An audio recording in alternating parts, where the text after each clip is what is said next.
nation, under God, indivisible, with liberty and justice for all. Bow your heads, please. Heavenly Father, thank you for this day. Thank you for this opportunity to come together to serve each other, and in doing so to serve you and our community. Pray that you would bless these proceedings, watch over us, guide our discussions and our actions, help us to keep best interests of this community and people that we serve in mind. And we thank you for all that you give and do for us each and every day. Always our men and women, our first responders, and our military in harm's way. And we pray that you would be with them in the way that each of them needs you, and keep them safe, and let them know that we do think of them and care for them.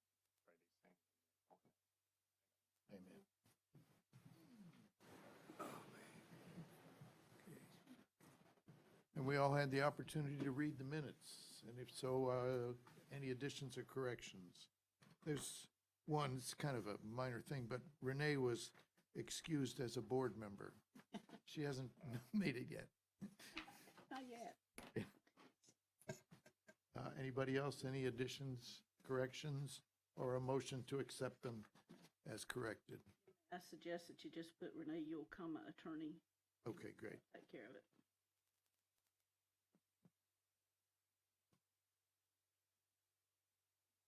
Somebody's got to move. Good. I'll move to approve as with Second. corrections noted. All those in favor? Aye. All right. The minutes are approved as edited. I have no announcements from the board, from the officers, no announcements. Then we'll proceed to the first case, 16-000-1231, Stephen Thad Perlitz. Swear in all Oh, yeah, let me witnesses do first. that. Everyone who's prepared tonight to testify, to give evidence, would you please stand to be sworn in? All cases. Raise your right hand. Do you solemnly swear and affirm that you will tell the truth, the whole truth, and nothing but the truth before this board? Say yes. Thank you. I'll sworn you, Mr. Chairman. Okay. Then we will proceed to the first case. Mr. Rose.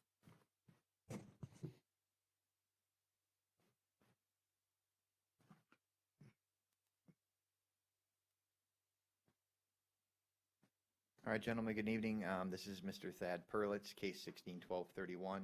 This is a request for fine reduction. As a history of the case, this was a deck that was placed on top of a dune that was ordered removed.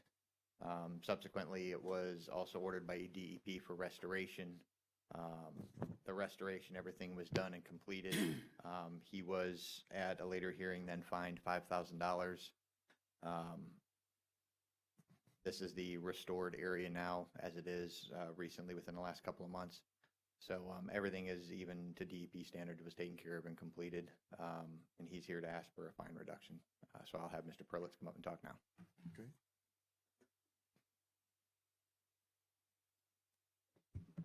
Ladies and gentlemen, I appreciate your time. Just a little history on this case was, I had a contractor build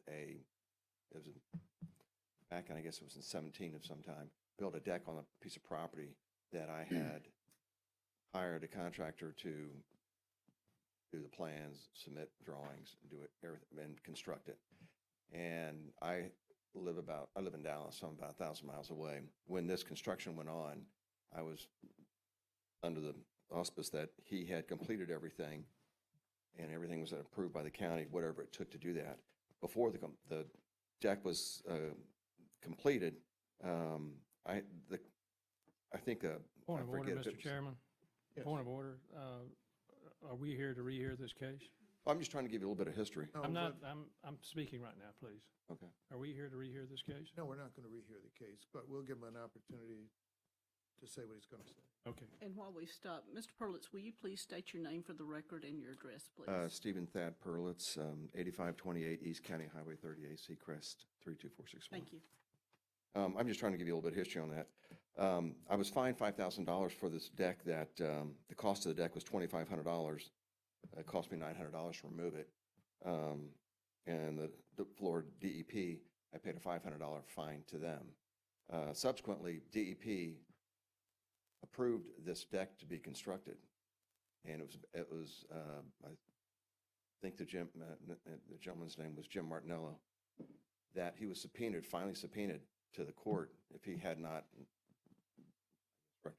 made his decision on this case. And he finally did approve it, but it took him probably 9 months to 12 months to get it done. So in that time, I was waiting and I had been in contact with the DEP, Jim Martinello, numerous times to try to get this process sped up. For whatever reason, he said he'll get to it when he can. It's a small case. So because of that situation, it ran into about the time when the board had decided that I was to remove the deck. And I had received approval, a consent letter from DEP to keep that deck, because essentially what it was, it's a 14-foot long deck that was the beginning of a dune walkover, and it had a seat on it. I didn't want to build a complete dune walkover because the county has a very nice dune walkover next to my house. So at that time, I came to court here, and y'all asked me to remove it and pay a $5,000 fine for that. You know, I've already paid $3,900 into this, and so I'm just asking for DEP has charged me $5,000 or $500 for that, and I think that was more. I'm hoping that's more in line with what I could pay tonight. You know, it was ignorant of me not to realize that the contractor did not go through all the proper approval procedures. Now, that's my fault, and I apologize for that. But once I found that out, I tried to rectify it as best I could. And I've met with Mr. Rose a number of times in trying to get the proper paperwork and submit whatever I could. So that's my story, and I'm just asking for a reduction. I think it's more in line with DEP's. I thought the fine was way over even the construction cost. Does any of the board members have questions of Mr. Perlitz? This is the one that was built without the county's approval, but it was approved by the DEP, and you didn't get a permit from the county? Right. And I went in to get a building permit, actually from the county, and the county said, you don't need a building permit, you need, Who told you that? approval letter. The gentleman's name is Jason. He's with, I think, the planning department. He's the gentleman I spoke to. Jason Catalano, or Jason Catalano? But you didn't need a permit? Didn't need the building permit, but for this, I needed to get a acceptance letter of some sort. And that, at that time, y'all had. Acceptance letter from who? I think it's planning and zoning, or planning and development. Whoever, Jason Catalano, I forget his. It's been over a year. Well, it's been a year. Is the deck there now? No, Or was I removed it. removed? And that was another thing. To get it removed, I had to contract another person to get it removed, and nobody jumps, immediately for a $900 job. How did the fine accrue? Was it so much a day? Yes. And I was kind of in confusion about that, thinking that since I got the DEP letter, that for sure the county would approve it, as long as I went and got my approval letters from the county. It was cart before the horse kind of situation. I realized that, but so I ended up with paying quite a bit and had approval from DEP for this deck, and I have no deck, and I'm $3,900 in the hole. Any more questions for Mr. Perlitz? Okay, we'll discuss it amongst ourselves and reach a decision. I got a question for off the road. Okay. If I can, may. What was the reason that was not approved by the county? If he got his, I guess, a CCCL permit, but a state permit, and then was it a CPZ issue or No, ultimately what it came down to is there was an opposing attorney that kind of rushed the case forward to try to stay on top of it to get it to the board. And at the time it came to the board, which was a year ago Christmas, he had actually just that day received DEP's order, but the board still requested that he tear it down. He unfortunately couldn't make it because it was right before Christmas and he was out of town. He came back and found out he had to tear it down. You guys gave him 30 days to do it. He missed his deadline. The fines that accrued accordingly. at the next hearing, then when we came back, you guys fined him 5,000. That's pretty much how it happened. Can I ask him, as a code enforcement officer, what his recommendation would be? I really don't have a recommendation as far as the fine amount goes. DEP fined him $500, and as far as code enforcement is concerned, the case the property's been brought into compliance. We don't use fines and fees for any kind of revenue generation, so it really makes no difference to us one way or the other. It's just a way to try to get someone to comply, and he's complied in this case. Can I ask one more? Yeah, sure. So, am I understanding correctly that he would have been able to keep the deck up there? He would not have had to? If you had not ordered that they'd be removed, then yes, he potentially would have been allowed to go through the building department and obtain an approval through the planning department to keep it. Because I know if it came before the board that December last year, I was not at that meeting. So that's why. Yeah. Okay. Mr. Carpenter, are you lurking? Couple of things that Mr. Perlitz omitted mentioning on his behalf. DEP did require a restoration plan for the disturbed area. He did complete the restoration plan to both DEP satisfaction and our environmental department satisfaction. So I think once he was determined that he needed to remove it, he did act in good faith and did restore it properly. And he did incur that particular expense. But I just want to mention that Okay. he did put forth some additional effort beyond what he described and what our officer described. Thank you. Okay, what do you think? Yeah. Need to ask if there's any more comments from the public. Oh, okay. Is there anyone out there who wants to comment on this case? Yeah, I remember the neighbor. Hearing none, then we will discuss it amongst ourselves. Sounds like a big misunderstanding. I got something in the back of my mind that it isn't quite as clear as it appears to be, but. I remember the case, but I don't remember exactly how it went. Yeah, but not remembering it, it's hard to say, you know? I mean, from what we've heard, seems like the guy did what he should have done, and he doesn't need an additional fine, but there's something in the back of my mind, I tell you, that you remember. Well, then perhaps you could clarify what I don't remember. Okay, you want to make a motion?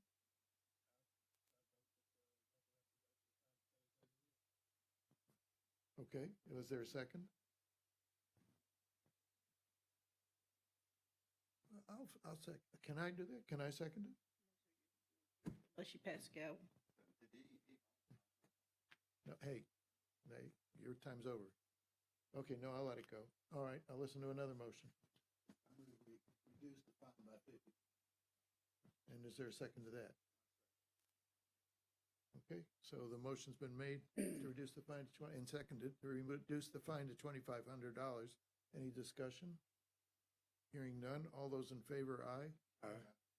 Opposed? Aye. Now let's do it again. All those in favor, raise your hand. And all those opposed, raise your hand. So what do you, Dave, before I vote, I want to. So it's $2,500. We reduced the fine to 20. Okay, I'm vote for that. Okay, I'm sorry. You vote in favor of that. So let's do it one more time. All those in favor of reducing the fine to $2,500, raise your hand, please. That's 3. All those opposed, raise your hand. That's 2. So the motion will carry. Okay, the fine's been reduced by half. All right. Let's move on to case number 19-000-850, the Norwood Park Land Trust.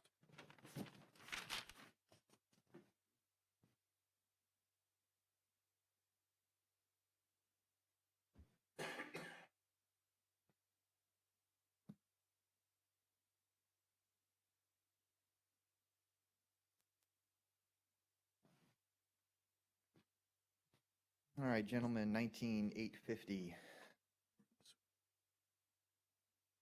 This is Norwood Park Land Trust. If you folks will remember, this one's a little more recent. This was the dilapidated mobile home park on Charlie Brown Road. I'll run through the photos here with it real quick so that it'll bring it back for you.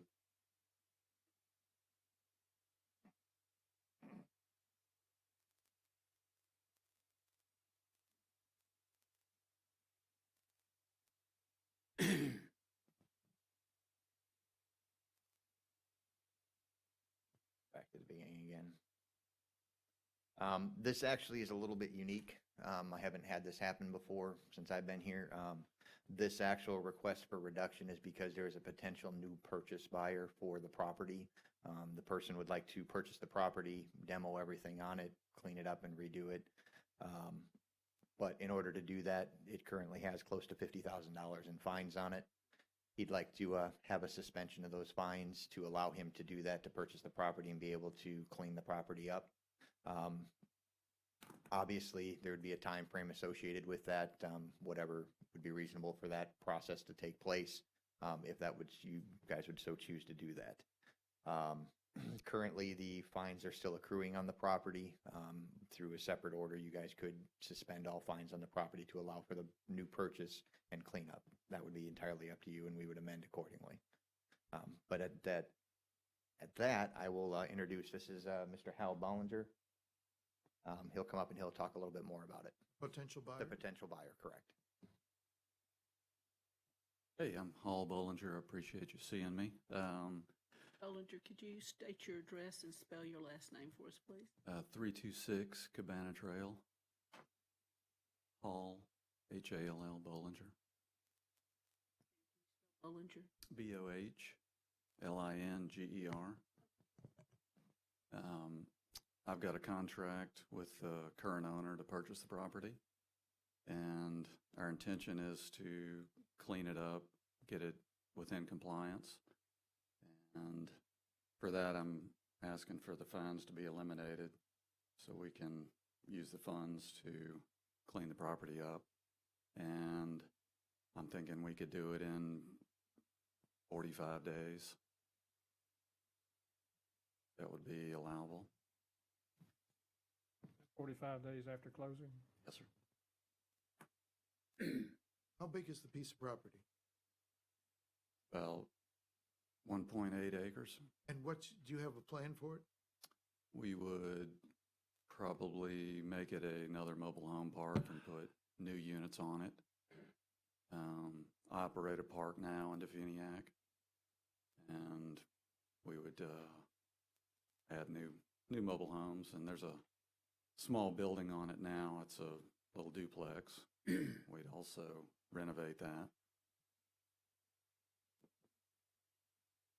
Okay, any other questions of Mr. Bollinger? Yeah, okay, so the fines are imposed on the current owner. We obviously, The property. on the property, which obviously you had nothing to do with it getting to the state that it's in now. So we abate the fine or eliminate it.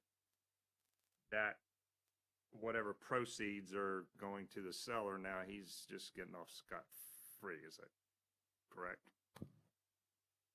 I'm not sure that really sits well with me. It needs to be cleaned up. Well, I agree. On the other side, flip side of the coin, I agree. Mr. Rose, do you have something to add to this? I would be fairly certain that whatever the current purchase price that Mr. Bollinger is going to offer the current owner probably has that factored into it. I doubt he would be paying full market value for a property that has this mentioned fines on it and a code violation. But if Just there my is own no piece. fine, it's no expense to anyone. That's what I think But you he's can't saying. get Isn't rid that of what it. he's saying, I think. You can't get rid of the trailers and stuff if you don't make some kind of deal. I mean, he's not gonna buy that for any big price and have that stuff stay on it. If any of you hadn't seen that, have you? It's a rat nest. Yes.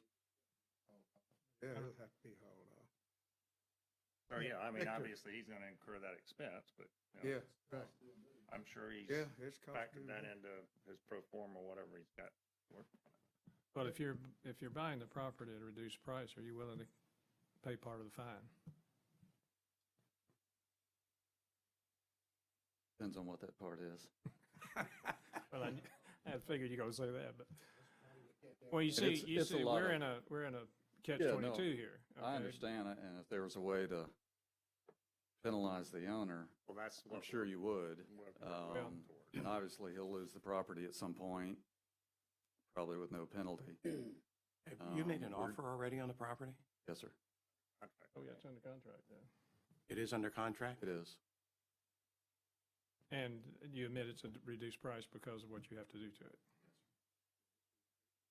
Doing what you gotta do to it's worth more than the land is. Definitely. Well, not knowing the price, and I'm not gonna ask that, but Oh, it's, well, yeah, from him, you mean? No, that'd be fair, but That's something Is we there any can ask. mortgage on the property? No. how soon would you start renovating it? I think we have it to close March 1st. So we'd start, In 45 days, you'd have all that off of there? yes, sir. And is it possible if he doesn't get it off, that the fines resume? We could Yeah, make a yeah, we motion to could that do effect? Yeah, So if we gave, say, 60 days?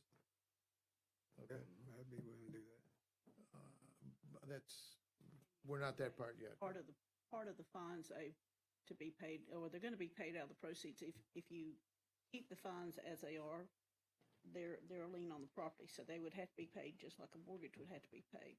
Unless we forgive them until the 61st day. But as he said, the owner who is getting paid is getting. What, how are you gonna go It's back? not fair to the owner or the Well, county. well, I'd like I to mean, make a motion the- if you could, the- please. Excuse me. Unless we're Hey, not, what, Victor, what? I'm ready to make a motion when you get to the point. Well, we of- haven't quite gotten there I yet. We haven't understand. closed the public part of this. What were you gonna say? Well, I mean, obviously, the cost of what, Mr. Bollinger has to do to the property, is gonna be figured into the offer, but it seems to me the cost of the fine, or at least some portion of it, might need to be also. Other people would come forward if they thought they were going to get the break too. That's What- common sense. What if we reduce the fine to like $5,000, giving 45 days to clean it up? Otherwise, he gets hit with a fine. Well, that's We can probably reduce where the we're headed. fine, but we're back to giving someone an advantage that everybody else didn't Gentlemen, get. before we do it, before we get to this part, are there any more questions for either Mr. Bollinger or the county? Okay. All right, well then, Can we ask what the purchase price of the property is? No, Can we go there? He's a real estate agent. I mean, I don't know.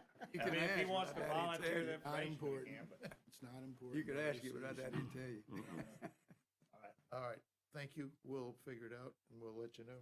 My only issue is if we give someone. Wait, Mr. Rose?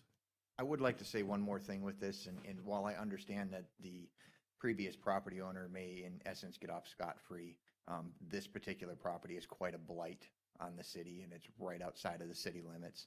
And an opportunity to have that property cleaned up that does not involve the county or taxpayer expense is a win for us, and we would like to see it cleaned up. So And he does I'll leave that lose the decision to property. you. Yeah, he That's does. his, some of his Don't want to penalty is see he's us going losing the down the property. road of giving these breaks, and then someone come in, has nothing to do with him, and say, well, if you'd have give me that break, I would have bought it. They should have bought it. But he's where- here tonight, so we'll talk to him. But nobody else knew I this was missed his coming. last comment. What was your last comment you just made? Well, I was saying, part of his penalty is he does give up the property. I mean, he's losing the entire value. Okay, thank you. All right, now the public part of the hearing is closed, and if there's any more discussion, I'll listen to it. Ask for any public comments Oh, or yes, any public I've testimony. slipped up again. Is there anyone else out there who would like to comment on this matter? Okay, hearing none, the public part of this discussion is over, and now, is there further discussion, or does somebody want to make the motion? He wants to make a motion. You were going for it. If we could do something like that, I mean, the But- guy's got to be punished. That Oh, we're not Yeah. punishing him, we're punishing him. I know we're, and if you end up paying it. Yeah, he'll wind up paying it. And one point of order, I'm sorry. Ms. Bollinger, were you in here when we swore witnesses? You were, okay, I was just making sure, thank you. Go ahead, I'm sorry. Right, if we find him anything, what did we gain? Can we impose then that 45-day limit for the fines to start to accrue on him Yeah, sure. without, That's what I'm suggesting. without coming before? Yeah, we put that in the motion. We send We can Mr. do Rose that. back out in 45 or 60 days, whatever, and say, hey, look at it, is he complied? Okay, great, if not, the $50,000 fine is reinstated. I That's think incentive enough. that's probably the cheapest way out, yeah. That'll keep him moving, yeah. Well, one comment, if you leave some sort of fine in place, he's gonna go back to the owner and try to reduce the property by He's that got a much. contract now. Well, it doesn't mean you can't change the contract, you haven't closed.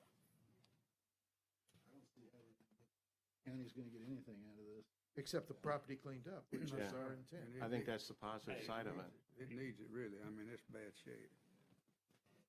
I don't So even know many the of guy. them. I mean, it's, Wait, we gotta do this one at a time here so that we can be on the record. You start this as a precedent, and we're gonna have to keep doing it.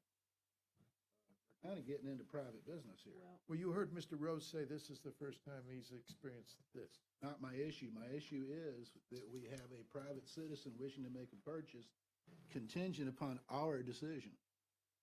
That's how I understand this. So if he gets this break, what's to stop someone else to say, well, that wasn't fair. You should have advertised that so we could all have that same and equal opportunity. well, he's already got a contract, and let me say this too. Each piece of land is unique, so it's not necessarily setting a precedence legally.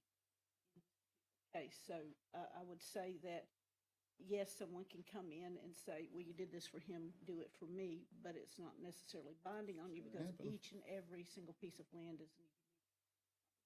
Don't you, Victor, or you, Dave, remember a similar case where the fine was reduced, given away when the property changed hands? Yeah, but I think it was a different situation. I think there was, We had townhouses that were on Eastern Lake and they did a significant 500,000. and there was another one with the open septic tank or Yeah, something. we've had to deal with this before. Well, let me make a motion and Go ahead. then we can see where we're going. I make a recommendation that we lower the fine to $5,000. And that's it? Well, I mean, if you want to talk about 45 days. 50,000 now, is that what we said? Or is that what you told us?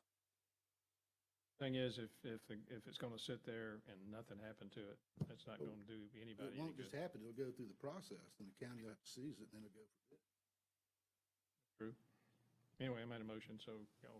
All right, got is a there a second second on to that? that motion? I'll second that motion. All right, any discussion of that motion? If not, we'll vote on it. Then the motion is to reduce the fine from whatever it is, close to $50,000 to $5,000. Now, once you make this motion, if the sale fails, then this goes to the the owner now, and he gets that. If you do not make it contingent upon, At what contingent point- upon He repair. can stop the repairing it. sale and resell it At what point can we foreclose on the lien? On the after it fine? goes through the process. Goes through the I process. mean, how, Well, right now you got where are to, we in the process, I guess, on that? county, I think that's more of a Sydney question as to what they do, because that's outside of the board's purview. Action, that's the county's, action to go after it.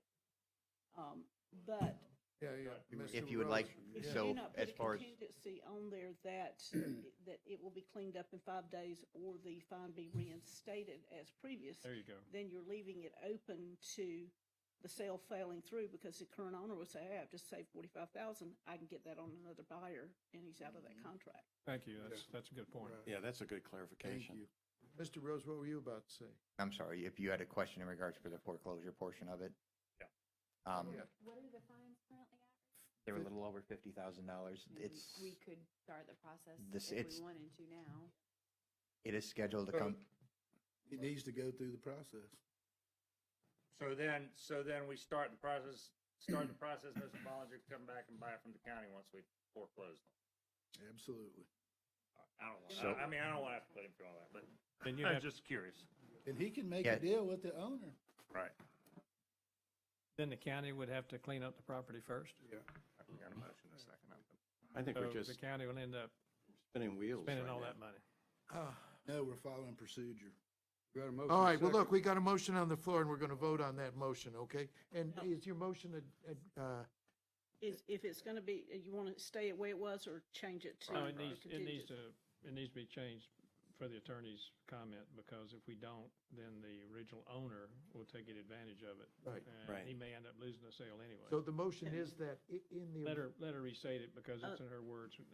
My understanding of the motion, as you wish it to be restated and subject to Mr. Lovell's approved second, is it lowered the fine to 5,000 and give him 60 days to, 60 days after closing of the property to improve the property, or at that time, the fine of $50,000 is reinstated and continues to run. Exactly. Thanks. And Mr. Lovell, do You you? have a I comment? second the amended motion, yes. Thank All you. right, then all those in favor of that motion signify by saying aye. Aye. And are there any opposed? Whoop, Mr. Rose opposes. Huh? no. I'm sorry, just as a point of order for that, if you bring the fine down to $5,000, okay, this is a lien on a property that will have to be satisfied prior to the sale of the property. He would not be able to finalize the sale unless that fine of $5,000 was paid. Understand. So then he would be moving forward, having to pay $5,000 to free the lien, which would satisfy the lien on that property. The additional time beyond that would not make any difference. And so once the lien is satisfied, Over. It's over. there's nothing we can do about it any longer. Right. Well, what if, I mean, if we, but if you bring it down to zero, you still can't, bring it down to zero, it still can't be what you're saying is it can't be reinstated to the 50,000 if it, No, we'd have to bring a new case before. So if the deal falls through, if we reduce the fine to zero and the deal falls through, then the fine ends up being zero. I mean, can you make the fine contingent upon the deal being completed?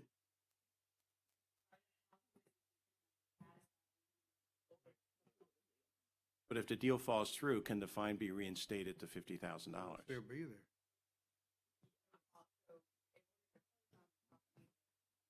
The fine has to go to zero.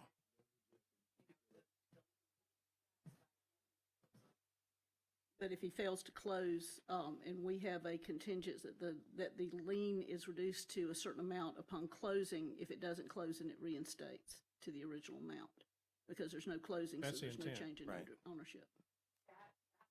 Yeah.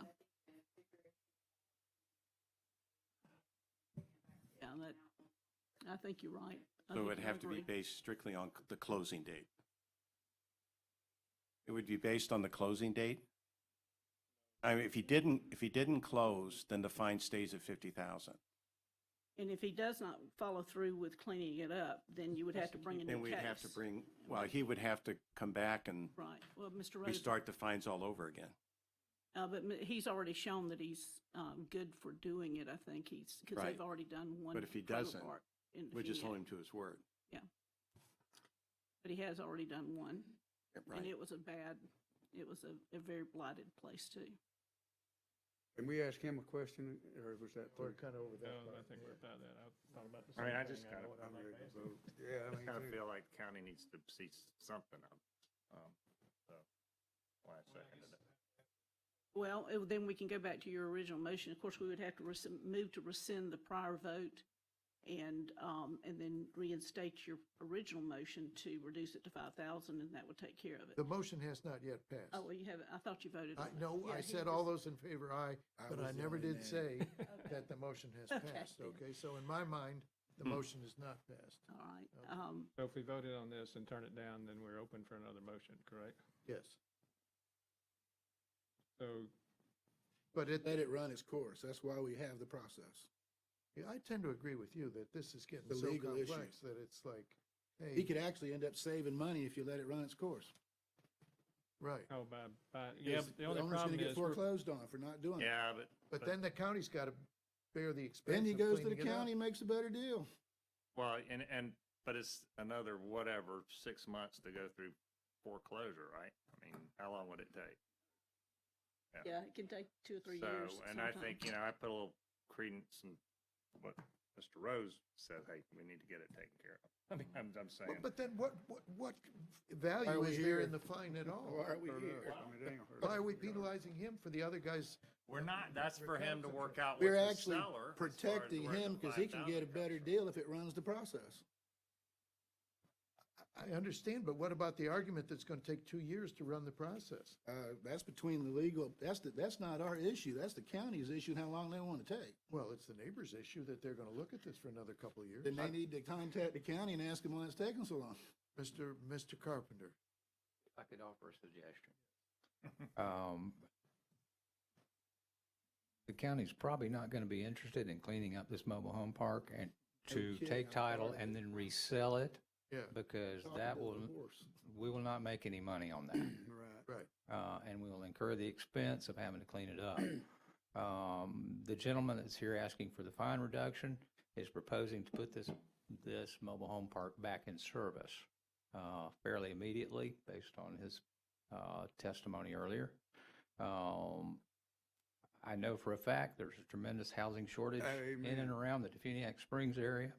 Given the location of this particular lot, the market is going to qualify this as affordable housing, not necessarily meeting the state statutory standards, but it will function as such, and will provide housing towards the lower end of the market. I was talking to Tom Baker, I think, yes, this week. I got it. There's 140 people looking for rentals right now in Defuniak. That's because you need to find out what they're paying. I'm part of that, so there's another side to that story. And there Well, we're not going to absolutely get to is. that one, right? Can Well, I- wait, can I gentlemen, finish, please? wait, we're going to do it one at a time here, okay? Mr. Carpenter, you, But if this gentleman is willing to bear the cost of it, subject to some amount of fine reduction, that doesn't require the government to be involved in producing the replacement housing, I would certainly recommend supporting that. okay, Dave, what we, Some amount of fine reduction or total fine reduction? I think the amount of fine reduction would be up to this board. Okay. We want you to tell us. And I can't propose what that might be.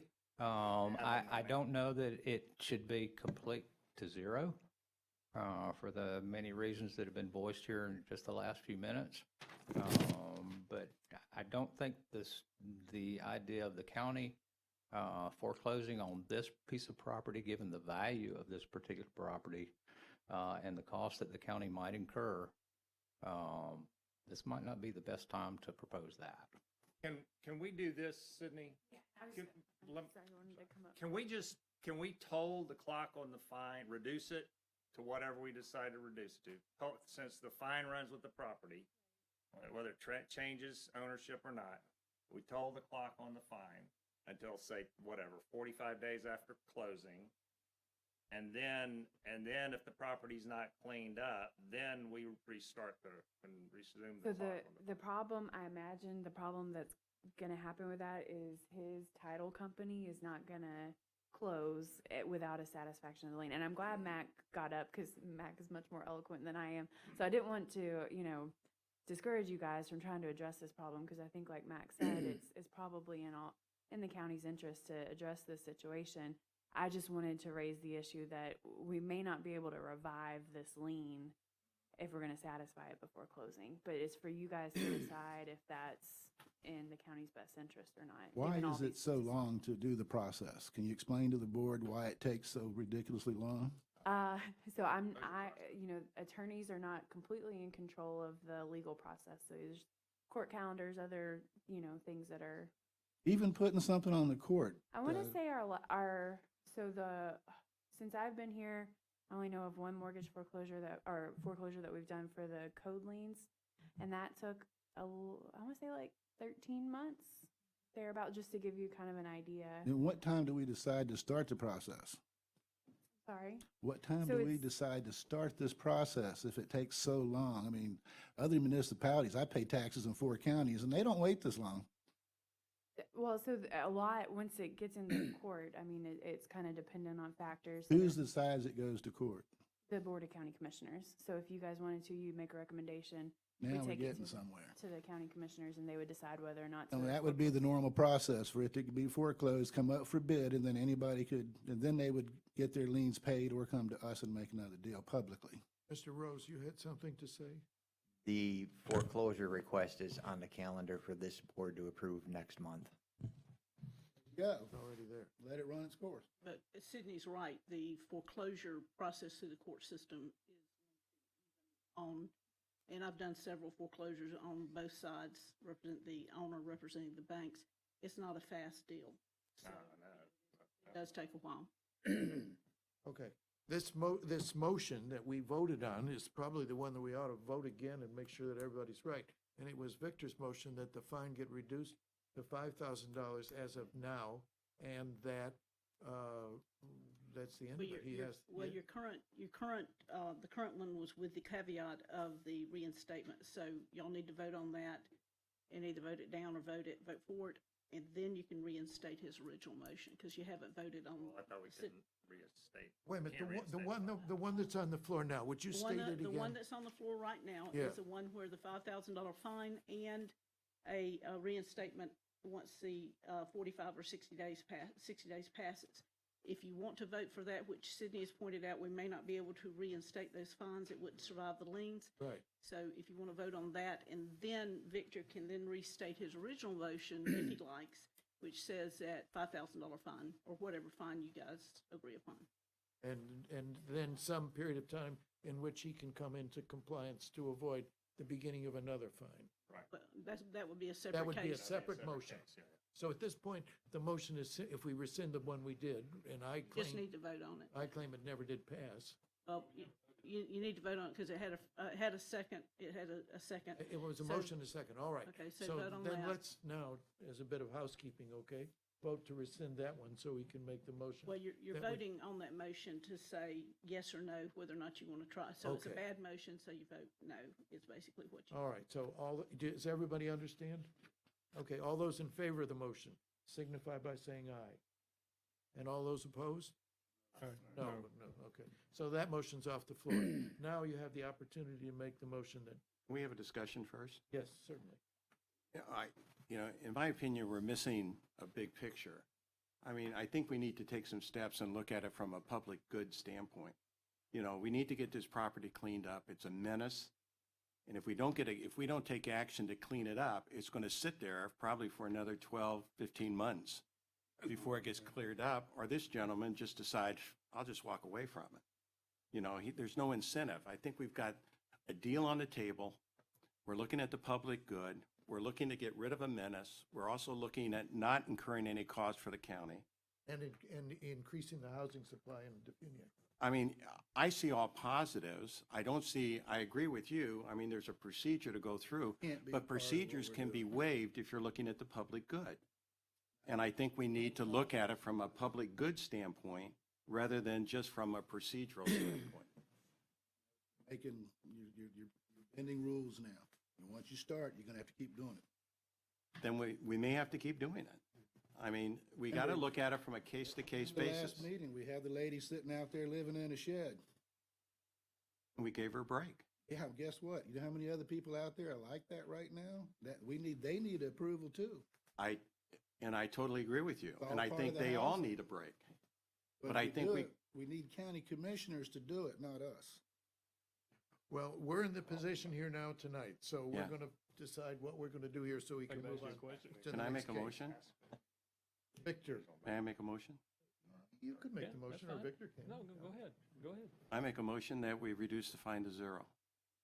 Okay, a second to that motion. I'd second it, but I can't.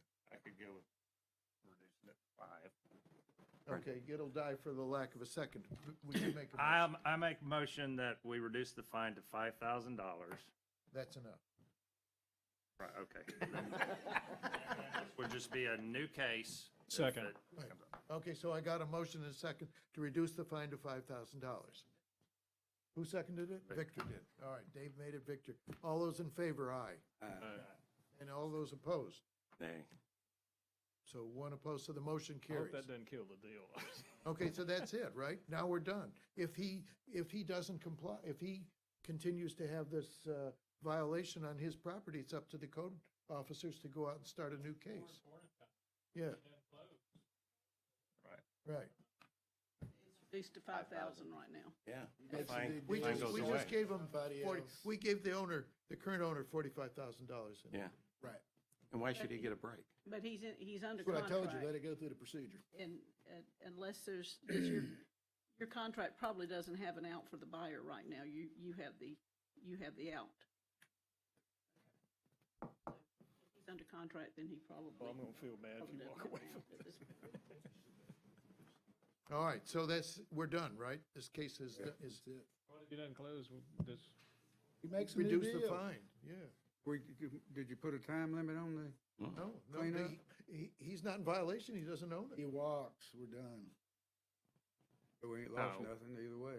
We can restart the clock ticking again. Yeah. That's $1,000 every 4 days. I mean, Well, and you can double it if it's a repeat. Well, it's not, though, he's the, oh, maybe No, we the owner. can. well, he won't be that. If he's the owner, if he closes, we're pretty much done. Is it a repeat if it's the same piece of property, if the fine runs with the property?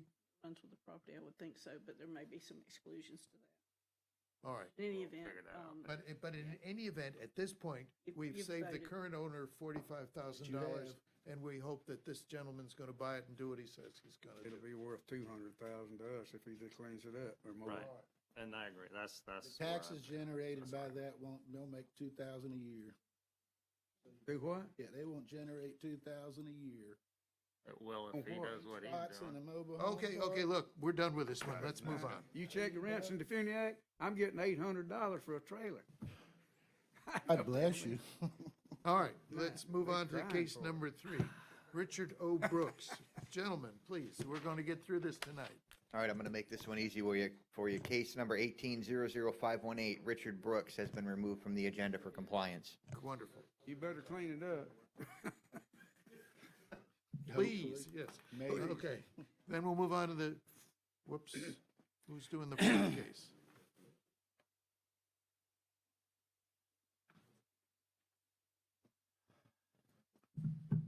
Mr. Lynch, are you this William P. Brown, case 19006767? Yes, sir. Good evening, Who's this Board. one? Michael Lynch, Code Enforcement Officer. Thought you said Brown. This case was one of Officer Knapp's cases, and he is now with the Beach Code Enforcement.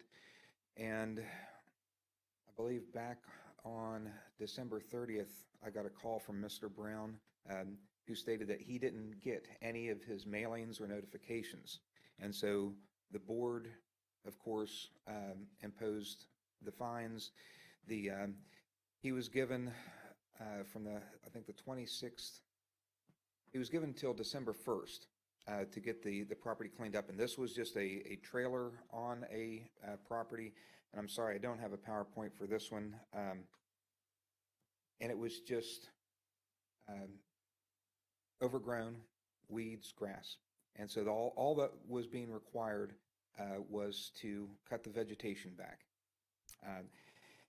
But the board approved a $250 a day fine. And so from that date to today's date is 81 days, which comes to $20,250 for cut grass. And when Mr. Brown called in on the 30th, I believe, of December, or January, I'm sorry, January 30th,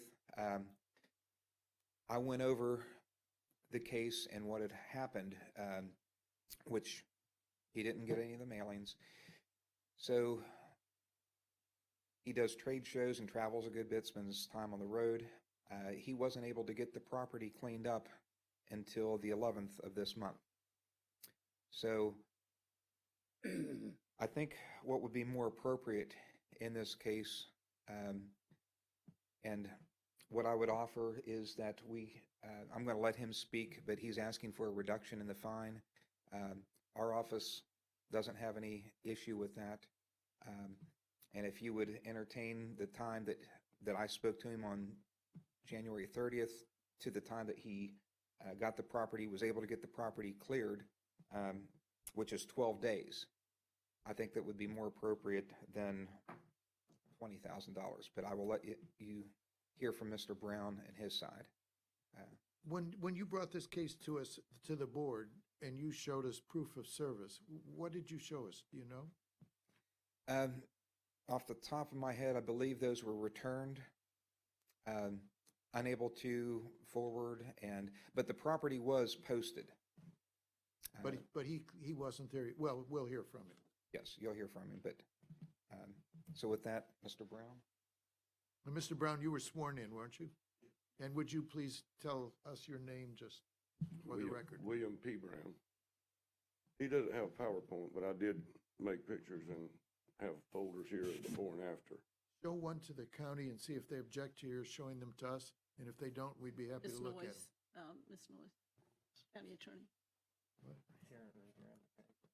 I hope not, but let's look. I'm polite. Yeah. Mr. Brown, if I may see one too, please. May I see one? May I see one of those, please? Thank you. Just one for right now. We'll have you, we need to. Well, hold on just a hold on minute. for just a minute.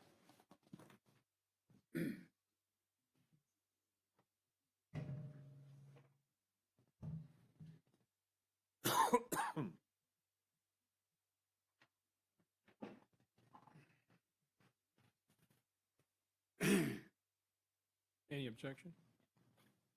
No, no objections? We don't, we're not here to rehear the case, right? We're here to consider the fine. And I think what he's showing you is from the 1st to the 12th, what he's done to the property Okay. to reinforce Mr. Now, Mr. Brown, now you can show it to me. No, could I have one now? I've Keep you gotten running. permission, yes. Keep you running.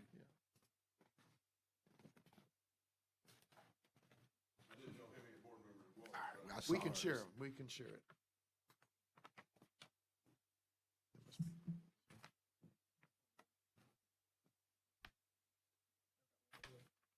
I already saw it. No, I'll show John this one in a minute. Once you've got it, if you're done, you can pass it down. So I assume those are after. Yep. These photos are all recent, right? Yes, sir. Like today or? The 11th. The 11th. Okay. You don't have any prior to that, do you? But we've seen them, I took guess. before and after pictures. Four's in there. I took the Just before that one pictures. picture was before? Yeah, before, one of the weeds in it. Yeah. Yeah. $20,000 cut that now. Oh, I'm gonna start cutting grass again. Doesn't take long to mow that stuff.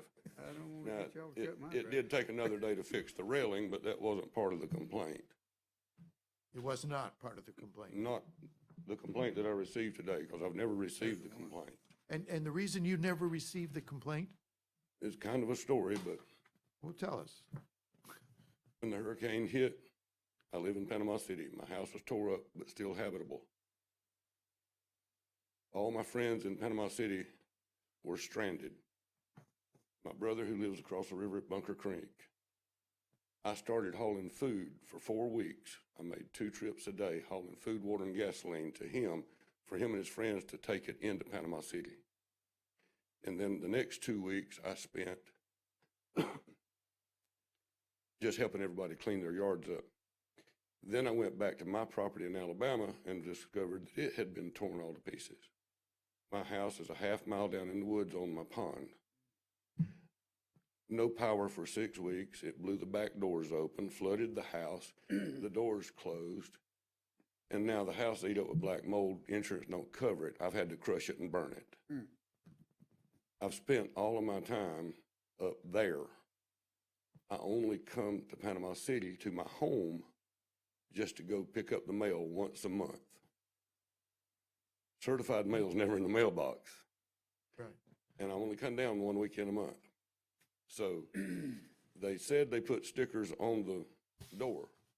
There was never a sticker on the door until I got the fine, the notice of the fine. And based on the instructions as I read them, Let me ask you, where'd you get the notice of the fine? How'd you get the notice of the fine? there was a sticker on my door. Okay, so you saw this posting. And basically, I understood that I could sign that. That's what I understood it to be, that I could sign that, put it in my mailbox, and then they would leave the letter. And I did that. So I drove back down the following week, and the mailman wrote a note on there, "Can't do this. You've got to go to the office in person." The office was closed. It was Sunday. So I came back down again during the week, went to the office, and they were about to send it back to y'all. They said, "It's in the return bin now." I signed it, I got it, opened it up, and wow. Anyway, I called, talked to Jennifer. Jennifer gave me a list of several things, but I've never seen, until today, I've never seen the actual violation, which is just mowing weeds and bushes. Now, as you see in the pictures, that's all live oaks. Grass won't grow under it. It's just gonna be weeds and bushes. The last time I mowed it was in spring of 18. I didn't mow it last year because I was busy with my farm and trying to replace a house at my full expense. And right now I'm kind of broke. I don't have any means of paying a fine. I can't even build my house back. I mean, I've got a mortgage. I've got to go get a mortgage, and that I'm not certain, because I'm living primarily off of Social Security. Since 2009, I've gone 5.5 years without a paycheck. I've got a business in Alabama, got 12, 14 people employed, and I cut myself off payroll so I didn't have to lay any more of them off. we're now beginning to turn around, the business is, but we have lost $4 million since '07. And that's not an accounting loss, that's a cash loss out of my account. And so I'm just here begging for an abatement because as soon as I found it out, I jumped on this as quick as I possibly could. Now, once I talked to Mr. Lynch, I would have been here that following weekend and took care of it, except I had to drive to Raleigh, North Carolina for a trade show on a new product, and I could not get out of it. And so I just told him, I said, I will be back and the following Sunday, and I will get down that week and fix it. And so that following Tuesday, I was down and got the mowing done. Wednesday, I worked on the railing and skirting, come back the following Saturday and sprayed Clorox, pressure washed, and wet and forget on the trailer house to get rid of the mold. Any other questions? Anybody? Does anybody live in the house? Does somebody live there No. on this property? I was renting it at one time to a landscape company out of Destin. I won't do that again. What's your plans to maintain it in the future? I'm sorry. What are your plans to maintain it in the future? I will keep it up. It's an investment property, and I need to clean it up, keep it cleaned up so that I can possibly sell it. Right now, I'm wondering if I don't want to refurb the trailer and rent it again. But I kind of got a bad taste in my mouth renting it to a landscape company, and they put 22 people in it. And see, after the hurricane, I did run by to check on the place because I didn't know if it was blown away or not. And the railing there was limbs laying in the yard, and the railing had separated in one place. And I said, okay, well, I'll get back to it. But then when I got to my place and found my house destroyed, my 2.5 acre pond gone, my brother rebuilt my pond for me.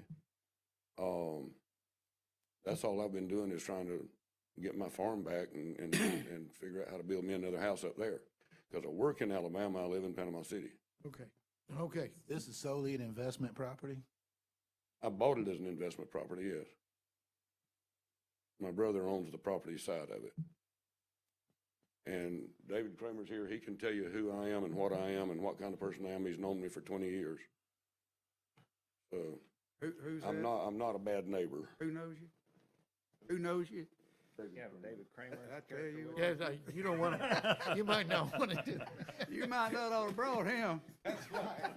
Don't hold it against me. We won't let it influence us, sir. I will say this, he did do a good job for me on a piece of investment property I bought. He did an awesome job. All right, And cool. we've been friends, well, we were friends before that, but Right. been good friends ever since. Okay, I'll close the public part of the hearing. This says I'm asking more for, question? One more just Yeah. question for officer. Okay, this says I'm asking for a reduction. you're asking for an abatement. I'm asking for abatement, I please. got it.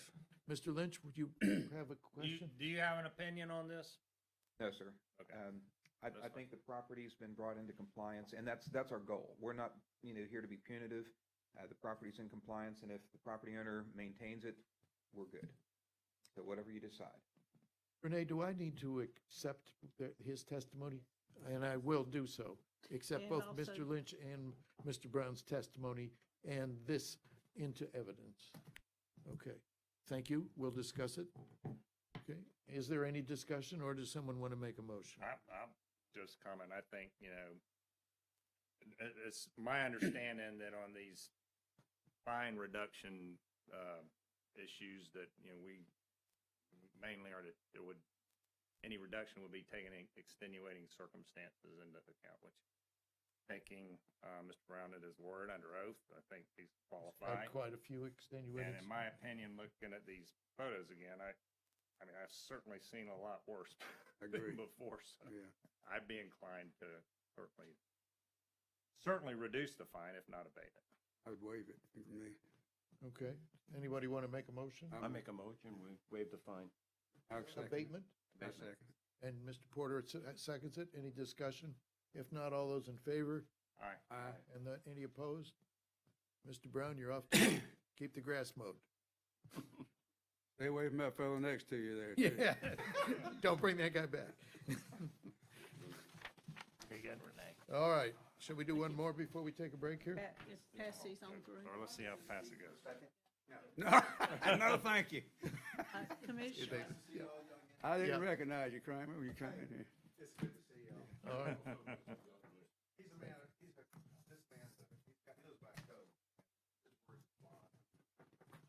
Thanks, David. Thank you. board members, if you can pass these over this way, please. We don't have one over here. Don't have any right now. There weren't but 3 or 4 of them, so. Okay, Mr. Lynch, you're going to do this fifth one, case 19006790. Palmetto Beach LLC. That's the next Yeah. 2. actually. There's a lawyer. Chairman? The third one was, came into compliance. One. We never heard it. This one. Evening, Board. Michael Lynch, Code Enforcement Officer. This is case 19-006790, parcel 27 to south 203350000000260. This belongs to Palmetto Beach LLC. It's a landscaping business. The land use is residential preservation. The violations cited were 1.13.00 development order required, 1.13.09C building permit required, 1.1309E clearing permit required, 1.13.13 cluck not issued, and 7.01.05D a stop work order violation. The property is situated off of 393 North. If you go north on 393, Pepper Tree Road runs off to the west. It's the third parcel to the south of Pepper Tree. The code violations, the pertinent sections of 1.1300, no permit may be issued unless and until the activity and permit one has been determined to be in conformance with all technical standards set forth in this code and has been authorized by issuance of a final development order pursuant to the provisions of this code. Under 1.1309C, the building permits, no erection, alteration, or reconstruction of any building or structure shall be commenced without first obtaining a building permit from the building official. And 1.1309E, for all areas lying south of the Choctawhatchee Bay and within the South Walton Planning Area, land clearing permits shall only be issued in conjunction with or as part of an application for building permit, less than minor or major development plan. Under 1.13.13, Certificate of Land Use Compliance, all businesses operating in Walton County shall obtain a certified land use compliance from the Walton County Planning and Development Services Division. And 7.101.05D, stop work order. A person violating the requirements of a stop work order shall be subject to the enforcement and penalty provisions of this section, as well as any other remedies and penalties provided by this code or otherwise provided by law. The stop work order shall include a statement reflecting this penalty potential and shall be served upon the property owner and alleged violator as provided in subpart 7.0107C herein. This case started back on September 13th of 2019. We received a complaint in regards to an adjacent parcel being cleared without permits and owned by Palmetto Beach LLC. So these two cases you're going to hear back to back are the same owners, and they are adjacent to each other. This business is owned by Hector Dela Cruz. In the course of the investigation of this violation, I noted that this property, also owned by Palmetto Beach LLC, has been cleared and a landscaping business is being operated on the property. Now again, this is a residential preservation area and does not allow a business of this type to be operated. Contact was made with Mr. Dela Cruz and he was advised of each of the violations on this property as well as the adjacent property that had been cleared. Director Carpenter authorized the issuance of a stop work order. I met later this date with the property owner and Mr. Jerry Kelly at the Planning and Development Office and discussed the violations and what must be resolved or to resolve the violations. And I provided the property owner with copies of the notice of violation and the stop work order. I also posted the property with the stop work order on the fence on that same date. On October 27th, inspection shows no change or activity on the property, but the larger adjacent lot has had vegetative debris removed and several large mounds of imported dirt. When I would inspect one, I would also see the other, and that's why I was just noting in this that there was other activity noted on the adjacent property. On January 3rd of this year, our office began receiving multiple complaints that there was activity on this parcel. On the 8th of this year, January 8th, I inspected the property, which showed commercial activity continuing. There were several trucks and large pieces of equipment were observed, and personnel were seen entering and leaving the office building.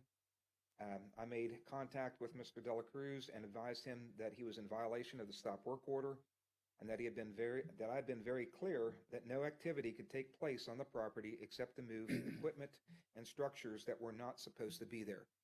What I told Mr. Dela Cruz is all this stuff here has to go. So the only activity you can do is take your stuff off the property, but there was to be no coming and going.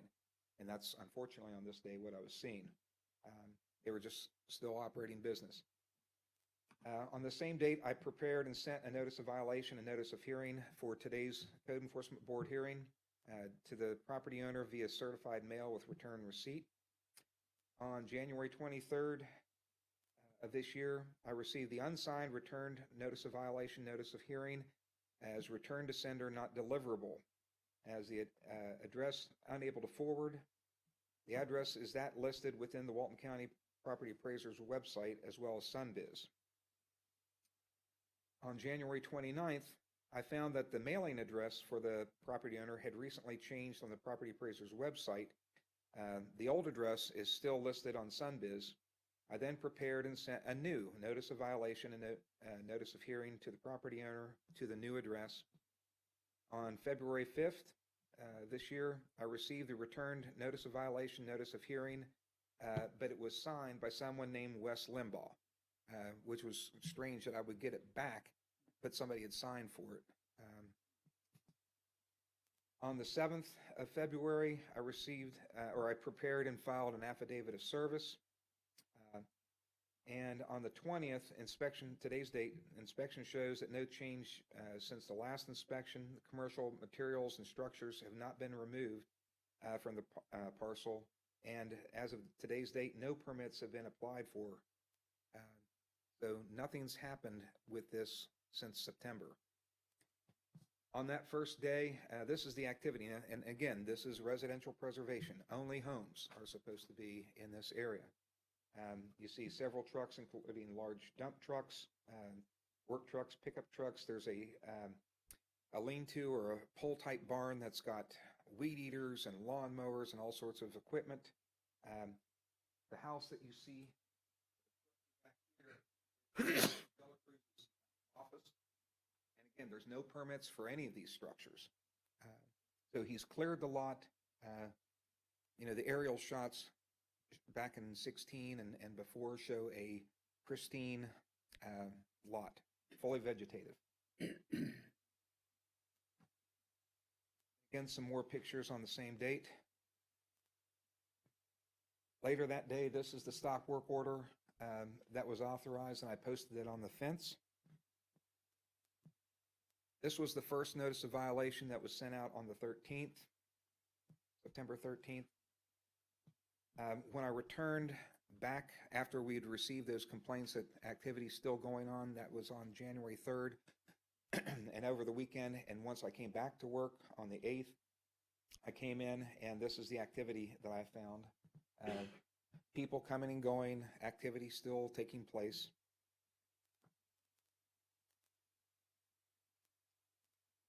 So this is the The notice of violation that has the added charge of the stop work order violation. And this is the notice of hearing and notice of violation mailing that was sent out. This was the notice of violation and notice of hearing returned to us. And again, it says not deliverable as addressed, unable to forward. Now, this was the old address, but the one that's still listed as Sunbiz.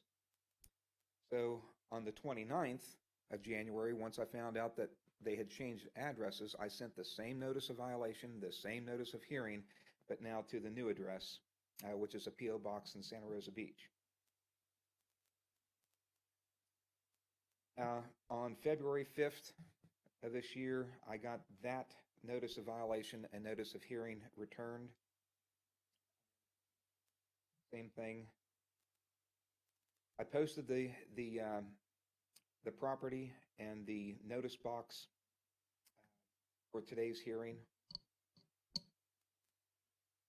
And today, there's no activity. There hasn't been activity for the past several days on this property, but they still have the sheds, the structures, everything that doesn't have a permit for anything. I've been in contact with Ed Stanford of Core Engineering, who is supposed to be helping Mr. Dela Cruz, but 5 months has gone by and there's not been any applications made. I've spoken to Mr. Stephen Tatum, who now represents Mr. Dela Cruz. So at this point, my recommendations are, I would ask the code board, please find that 55 Pepper Tree Road, Santa Rosa Beach, Florida, parcel 27, 2 South, 203350000-060 is located within the unincorporated area of Walton County and subject to Chapter 7 of the Walton County Land Development Code. I'd ask that you find that violations of the Walton County Land Development Code 1.13.00, 1.13.09C, 1.13.09E, 1.13.13, and 7.01.05D do exist on the property. I'd ask that you find that proper notice of the hearing was given to the respondent. I'd ask that the respondent is to correct the violation within 60 days of the date of this order, and that the respondent is further ordered to contact the Walton County Code Enforcement Department to arrange for a reinspection of the subject property to verify compliance of this order. That if the respondent fails to comply with the above actions or fails to bring the property into compliance with the applicable codes, ordinances, and regulations according to this order, the board assesses a fine of $250 a day until the property is brought into compliance. At this time, I'd ask that the board accept my presentation and final report as evidence. And I will accept it into evidence. Questions? 60 days? Yes, sir. Kind of long after all of, as long as this is drug out. It does, but I think that I have to give a reasonable period. This property, there's a lot going on. It's not going to be a quick fix. They'll be doing well to get it done within 60 days. Yes. This is probably a better question for Mac. In terms of clearing the land, what is expected of him to get the property back to the condition it was before he cleared it? There's two possible remedies. He can remove everything, structures and equipment from the land and submit a restoration plan. And that's something that would be easier, that would be the easiest fix. He would contact the landscape architect who would coordinate with the planning office, most likely Mr. Craker. Once that plan is approved, all they'd have to do is find somebody to come in and do the plannings and call us, and we can come out and inspect it. At that part, that would satisfy this property. The other avenue is to clear it of all the structures and then submit a building plan and put a house on it, because that's the only thing that can be on this property. But the property owner who is not here today but is represented by Mr. Tatum, that's going to be a decision he's going to have to make. But I think 60 days, one way or the other, and we're asking to see some progress made on this within that 60 days. One last question. I'm assuming we have 5 different violations, right? Yes, sir. Okay. Is this for each violation? No, this is total 250. It gets too, I think, complex. So I think 250 a day would be sufficient. The second remedy that you said would be to clear it totally and build a house. But how do you get a clearing permit without a building permit? Well, the clearing permit is part of the building permit. Correct. But you can't get a clearing permit unless you have a building permit. So why would that get him out of trouble? Well, if he's going to build a house, then that would, Yeah, but I can't go out and clear a lot for somebody unless they have a building permit. You're saying the same thing. He gets a building permit, then whatever he does to the lot goes with a building permit. Yeah, but the timing's wrong. it would be hard for him to get a building permit in 60 days. Right. But he hasn't intimated to me either way of his intentions. But that's the two remedies. You either do a restoration or you put a house on it. How big's the lot?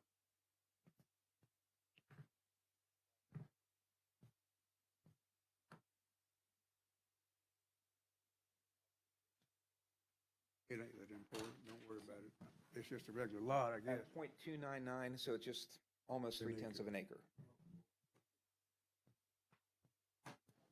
Okay. Any more questions for Officer Lynch? Flynn, sorry. Lynch, why am I, don't worry. You're not right. Okay. Okay, Mr. Tatum, you're going to speak to us.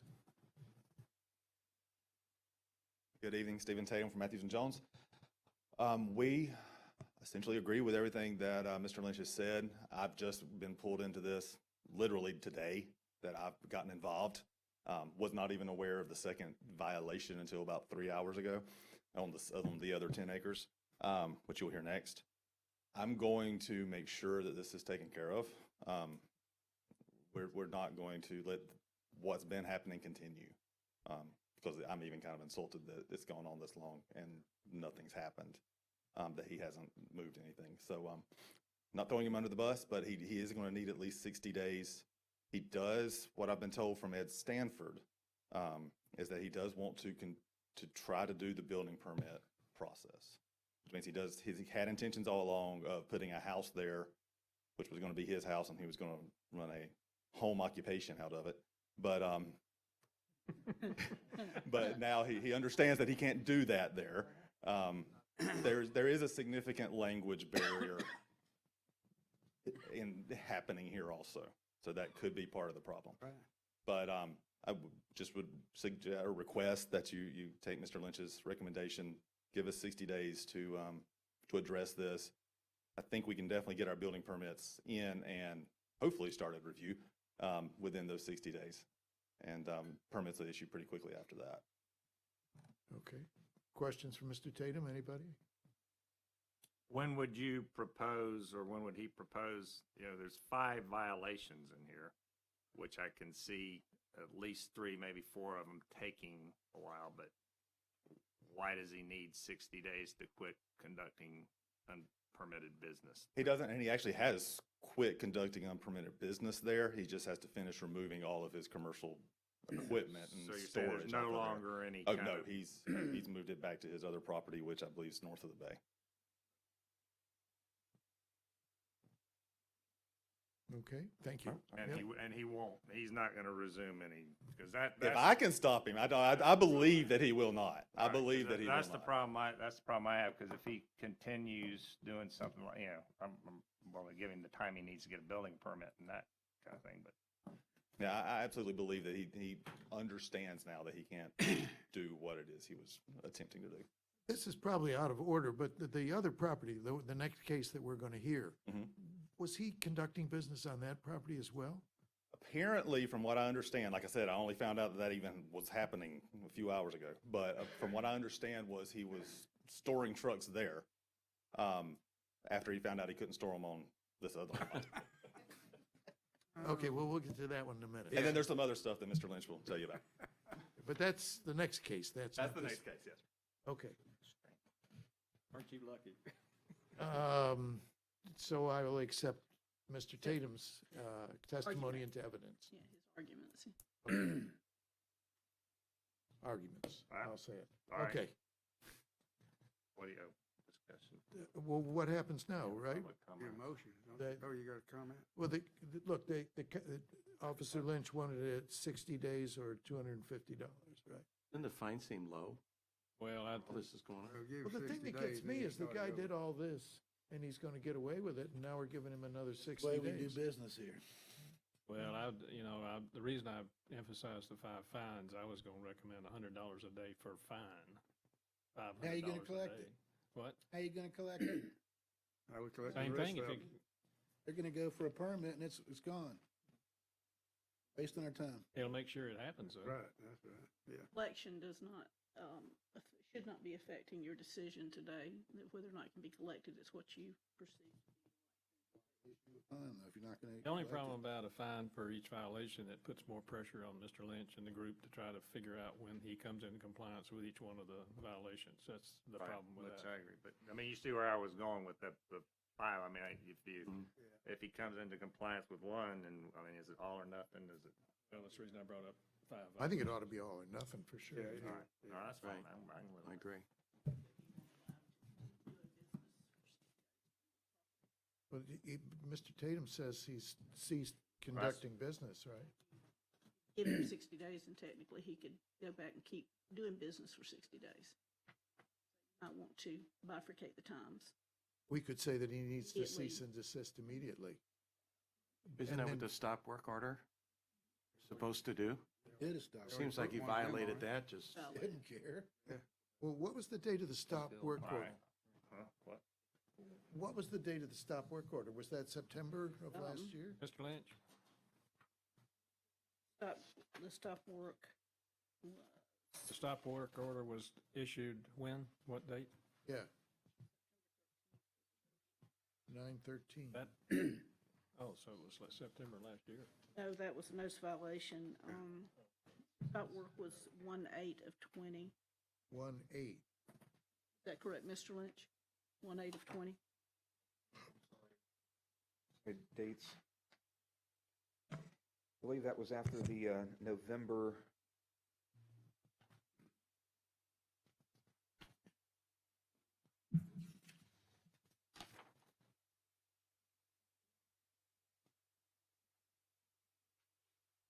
Oh, there was one on 9/13 too.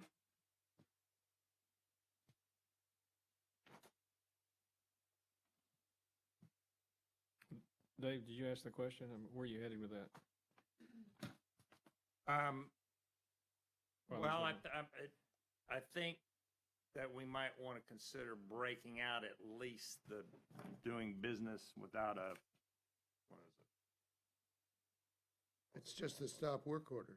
Stop work order was issued on that first day, September 13th. Was that the one for him doing business, whatever, unlicensed business activity? Well, that was, yes, that was a totality. There was so much wrong with what was going on in that property.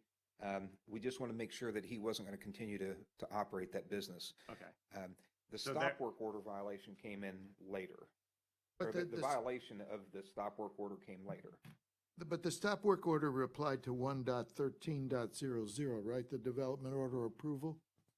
And only to that. I mean, Yes. you can't stop work on a building permit or a clearing permit. Well, actually, on a building permit, if, say, for example, that they were supposed to put in silt fencing, Yeah, at some point in that, in that process, if they don't have silt fencing, then absolutely, we can put a stop work order. okay. Okay. So this So- was just to stop the activity because they had no development order, no cluck. They were operating as a business and had no cluck for that property. Of course, they couldn't get one. Which of these 5 violations, other than the building permit, is going to take him 60 days to come into compliance on? Each of those violations will be satisfied in totality either by the restoration or the building permit. It's literally one of those all or nothing. It satisfies the development order, the clearing, the building without permits, because those structures on there, I think the office building can literally be loaded on the back of a truck and pulled out. It's one of those little prefab buildings.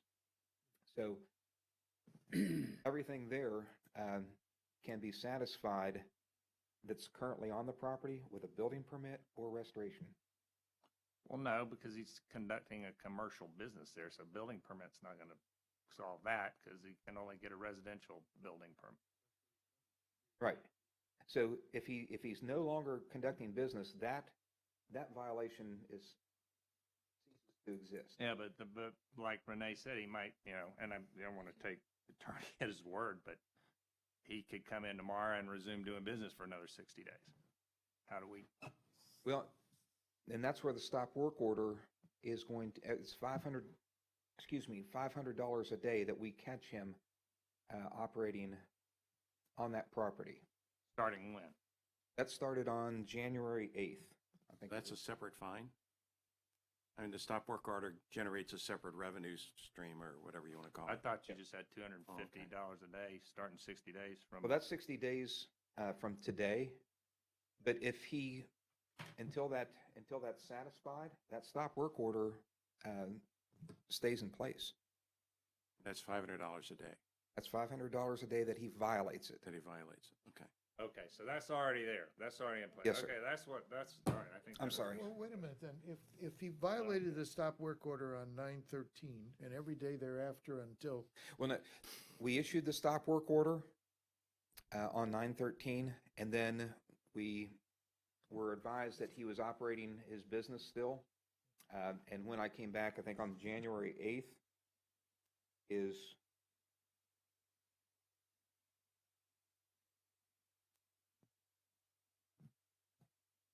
right, January 8th, I believe, is the date that I caught him conducting business on the property. So there's $500 for that one day. That's the only day that I saw him actually working. But you don't know if he worked from September till then as a business. Correct.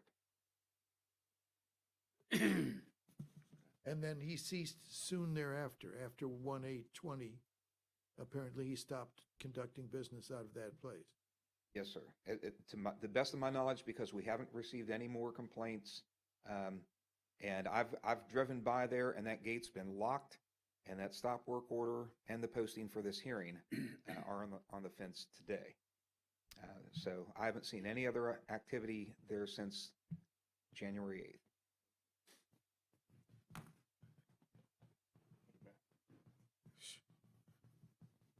Need a motion or what? Yeah, we need a motion. Seems like you ought to pay at least the $500 for the stop work, for violating the Well, stop he work owes that order. already, doesn't he? Right, that's what he's saying. He's already got. He already owes Already that. owned it for that. Does, That way, yes. does he owe it? He does owe it. No at matter this what point. we do? Yeah. Okay, so then do we give him 60 days to get a building permit or plant the place? And if he does conduct business again there again, it's another $500 every day. Every time they catch him? Right, okay, so. Well, I make a motion, we accept the code officer's recommendation. Okay. Right. Did you hear the motion? To accept the officer's recommendation, that is to give him 60 days to come into compliance or find a $250 a day thereafter. And I got the motion in a second, is that right? Right. Victor made it, Gordon seconded. All those in favor? Aye. Any opposed? Then the motion carries. All right, let's go to 19006779.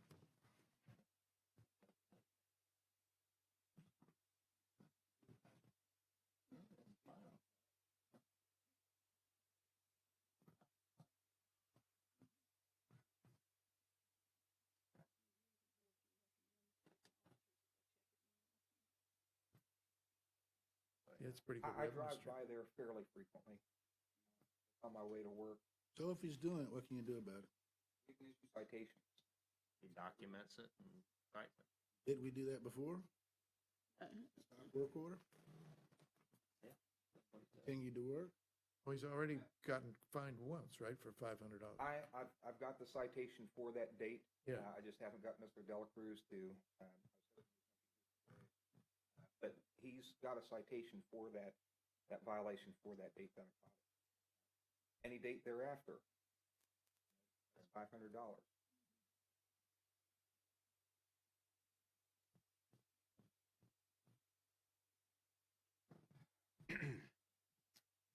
Okay, Board, this is case number 19-006779 involving parcel 27 to South 20-33210-000-0110. Again, owned by Palmetto Beach LLC. The land use is neighborhood infill. The violations stated here are 1.13.00 development order required, 1.13.09E clearing permit required, and the 2.01.02, 2.01.03 land use districts and allowable uses.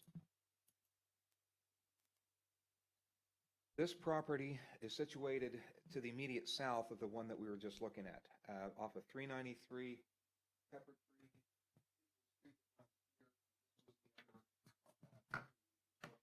This is a 10-acre property.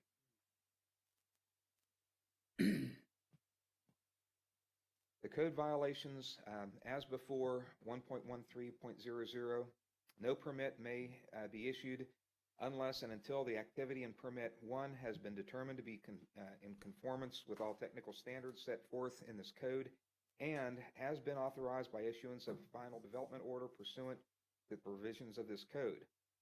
1.13.09E, for all areas lying south of the Choctawhatchee Bay and within the South Walton planning area, land clearing permits shall only be issued in conjunction with or as part as an application for building permit, less than minor or major development plan.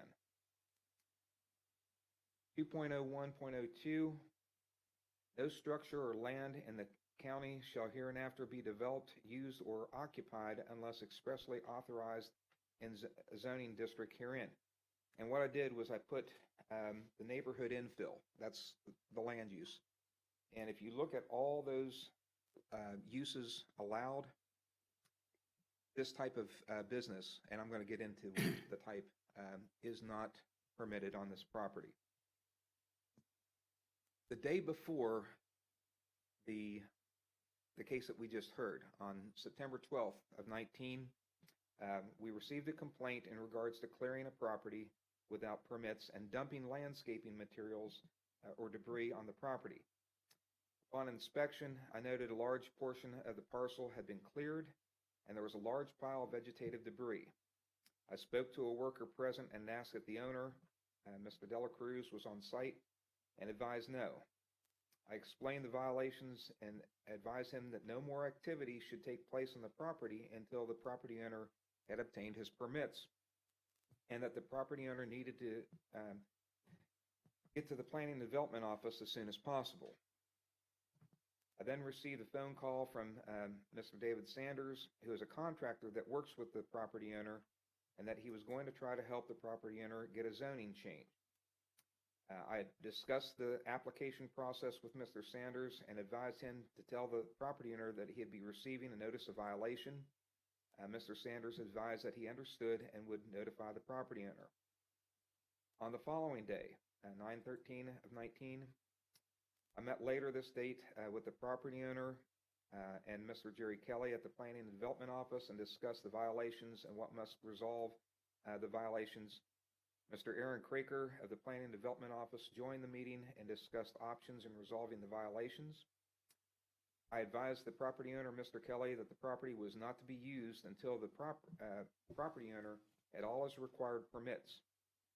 The property owner, Mr. Kelly, advised that they understood.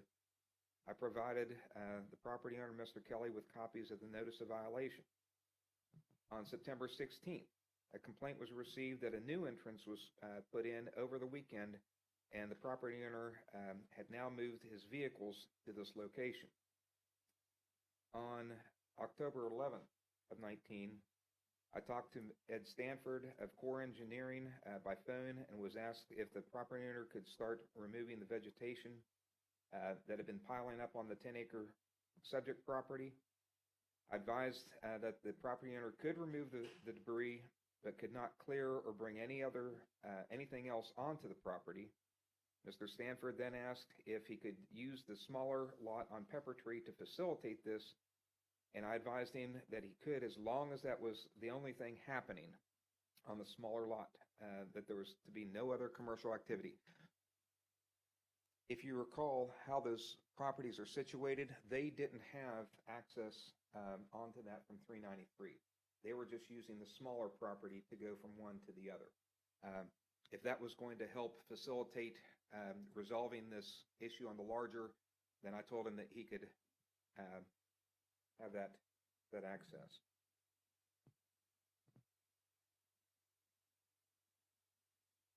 On November 27th of 19, an inspection showed that the large piles of vegetated debris had been removed, but there are now 9 large piles of dirt, sand, and wood chips that had been imported. I called Core Engineering and spoke to the admin assistant, Sherry, and advised her of the piles of dirt and sand and they'd have to be removed, that no permits had been issued yet. Sherry advised that she would tell Ed Stanford and Mr. Dela Cruz to have it removed. On January 8th of this year, I conducted an inspection this date after multiple complaints that the owner, Mr. Dela Cruz, is still operating his business from the property. I observed commercial activity taking place on the property. A truck with an open trailer full of vegetative debris was backed into the property with the back end of the trailer next to a large pile of vegetative debris that included Christmas trees. That's a clue.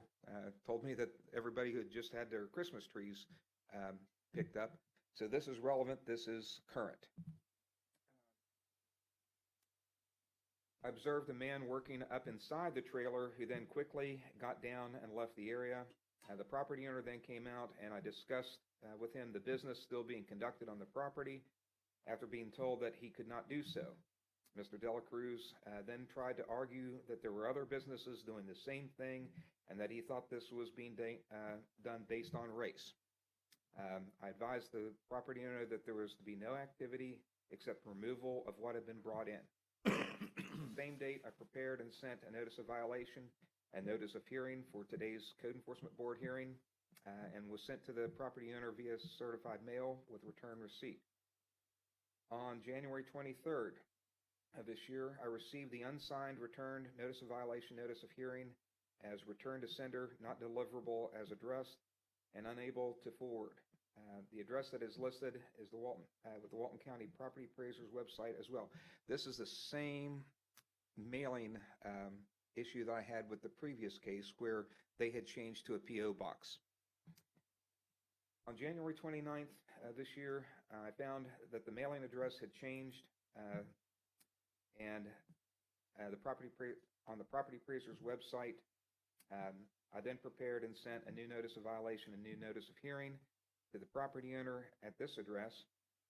On January 30th, I posted the notice of hearing on the property and at the public notice box at the South Walton Annex. On February 7th, I prepared and filed an affidavit of service. On today's date, on inspection, the only thing observable in the inspection from the road is that the large pile of debris looks like it's been removed. The large metal shed remains. As of this date, there have been no application for permits. So on the first day, September 12th, this is what I find of the activity. Now this is on the 10-acre property now. They've got backhoes, bobcats, trucks, dumpsters. It's hard to get a perspective, but that mound of debris was somewhere 12 to 15 feet high and quite large. You see piles of dirt in the back. We've got a dumpster over here, and again, you can see the mounds of vegetative debris to the side, so you can get an idea of the size. This is the metal shed. I believe, because we haven't had a survey, I believe that most, if not all of this shed is actually on the 10-acre property, but it may be in between. This is something that was put in by the property owner. And then we've got more piles of vegetative debris there. This was the first notice of violation that was issued on September 12th in the mailing. When we got calls that there was activity still going on, when I went out, these are plantings, and Mr. Dela Cruz is in the landscaping business, so I think he was just using this for storage. But we see now that there's several mounds of dirt and sand that's been imported that was not there before. This is the trailer that I was referring to on January 8th when I came in, and there was a fella up in this trailer, and you can see the Christmas tree here. So he's got a large trailer in close proximity with the back end of that trailer right up against a mound of vegetative debris. And when I pointed that out to Mr. Dela Cruz, he said, no, we're just fixing the wheel. And I pointed to him, I said, there's about 10 inches of mud. Nobody backs a trailer into 10 inches of mud to fix a wheel. And it didn't explain why his little guy was up there in the back of the trailer. So on that date, I sent out a notice of hearing, and this is the mailing, and then the subsequent return. And then, of course, after I found out that they had changed address, I sent out a new notice of hearing. This is the mailing. I also posted the properties. This is along 393. There wasn't a good place to put it, so I just found an area that I could get to. The bottom picture is taken from the road, and then the public notice boxes at the South Walton Annex, and in the middle is the affidavit of service. On today's date, looking straight back, because this is the only way to access that larger property, this is all I could see on inspection. The large amount of debris that had been there before has been removed. I can't testify to any other part of the parcel. I'm estimating, just on what I'd seen, that out of the 10 acres, there's probably a good acre that had been cleared. So it's a significant task that we're going to be looking at for a full acre. I would ask the board please find that Lot 11, Santa Rosa Plantation, Santa Rosa Beach, Florida, parcel 27, 2 South, 20-33210-000-0110 is located within an unincorporated area of Walton County and is subject to Chapter 7 of the Walton County Land Development Code.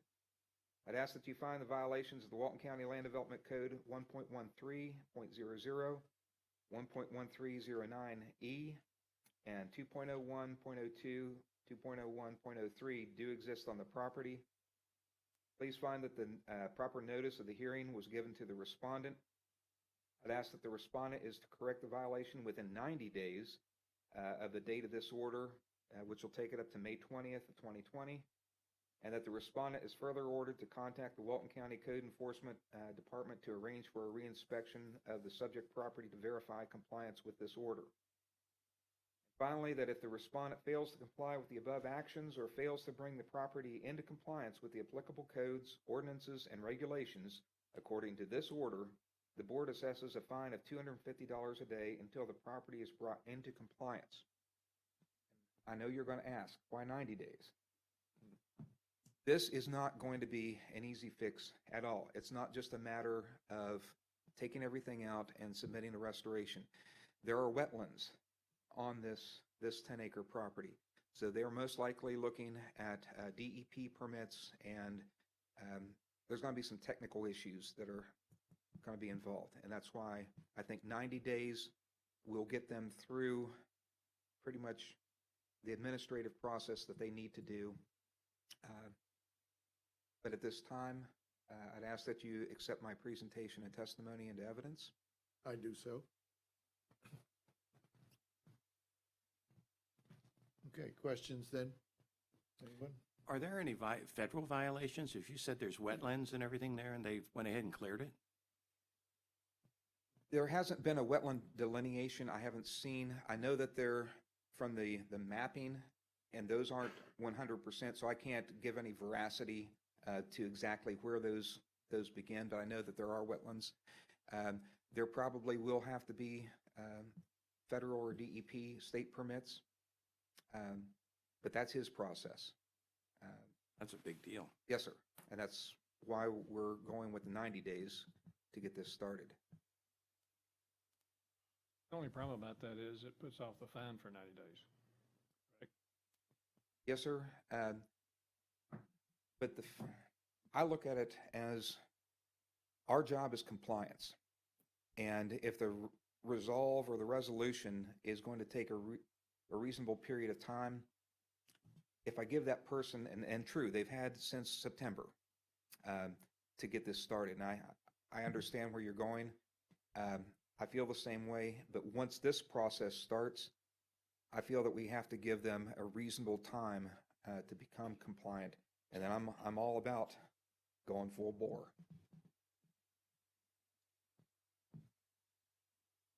Any other questions? Okay, Mr. Tatum, are you going to talk to us about this? Stephen Tatum again from Matthews and Jones.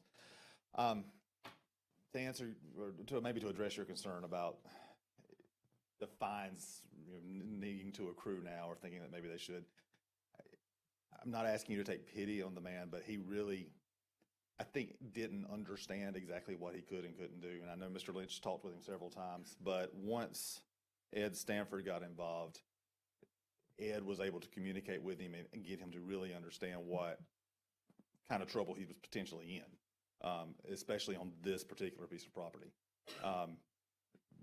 They're dedicated 100% to doing a wetland delineation. Ed has already contacted a company called Biome. They are a environmental services company out of Pensacola. Pat Emhoff is the kind of local guy that represents them. He's going to go out there, do the wetland delineation, and come up with a restoration plan. Come in, meet with environmental here at the county, and let's figure out what kind of mess we've made and how to fix it. At this point, we're not even sure what kind of mess there is, because, you know, Mr. Lynch has found he did some land clearing out there without a permit. We know that. That's obvious. What other has happened, we don't know yet. So if he's already looking at significant potential issues, so if you could just give him a break for 90 days on these fines, that would be a big positive to getting him moving forward and not just throwing up his hands and walking away. Anybody? Okay, I'll accept your argument. So I'm just clarifying, I think Officer Lynch might have said it, but where is he in the application? So Ed's working on the applications now? Ed is working on getting the data together to make the application. So that's because Officer Lynch said no application's been submitted yet. That's correct. Okay. Yeah, it takes a little while for the environmental to actually come. So this 10 acres is going to be restored. There's no idea of building permits or anything like that for it? No, sir. It's going to be a restoration plan to put it back as close as possible. Do you have any estimate on when the application will be ready to submit? Before the 90 days is up, for sure. I don't know. Like I said, I just found out that this was even an issue this afternoon. If he's impacted, if he's gone and disturbed wetlands and done any of that, that's going to be more than that. Well, it could potentially pull in the Army Corps of Engineers too. So there's potential significant issues beyond just Walton County code violations. So he has to access his property through the first property we looked at, correct? That's correct. At this moment, he has to, yes. For restoration purposes, he would have to go through there unless they cut another road in, and then you're messing up more of the environment. There's no reason to do that if he can access just straight through that existing lot. Okay. Mac, do you want to add something? Speak to the concern about delaying the fine, the application process for the restoration plan involves an environmental review, a less than minor development order application, and then whatever results from the environmental assessment that we're going to require him to produce, and he's already indicated that they've contracted with somebody to produce that. The environmental assessment will give us an idea of just what that next step is, whether that's wetland restoration through DEP or Corps. But when we do one of these remediation after the fact development orders, the planning director is authorized to impose a fine of 5 times the cost of the application fee. And we have been consistently doing that, and we will do that in this case. It's a one-time fine, right? It's a one-time fine, separate and apart from what y'all do, but it's development without permits and clearing wetlands, so. And that's not our concern, that's between you and him? No, what I'm mentioning that because that's what I will do. Yeah. To give you some comfort that there's going to be some penalty beyond the 90-day delay and whether or not he complies with the daily fine after that, which is the full extent of what I'm authorized to do, but we have been consistently doing this. And it's absolutely warranted in this case. Okay, any other questions? Okay, thank you. All right, gentlemen, you want to accept their recommendation? I'll make a motion to accept findings and recommendations as presented. Second. And just to make this clear, he has 90 days to begin the process or to complete the process? Well, completed, I guess. Well, they're gonna have to bring it back. They'll have to bring it back. He But can't we're do giving it. him 90 days to complete. They'll have 90 days to bring the property into compliance, and that's still going to be a tough, but if he can get everything within 30 days as far as the administrative part, the quick part is just getting the thing, I mean, he's a landscaper. He's got the vegetation. I mean, he can come in and do the plantings. That won't take all that long. So I Getting think the 90. permits is going to be the tough part, yeah. But Right. my take is, I don't think we'll give any longer than 90 days. If he's making good, progress toward it, then it comes back to us and then we'll consider. Okay, all right, all those in favor of the motion, aye? Aye. Opposed? Then the motion carries. All right, we've got one to go here. Want to do it, or you want to take a break? Let's do it. Do it. Do it. Yep, thank you. Okay, Mr. Lynch, you're going to do this last one? Yes, sir. I'm hoping this will go faster. Apologize, I'm trying to get over a cold, so my throat tends to. Yeah.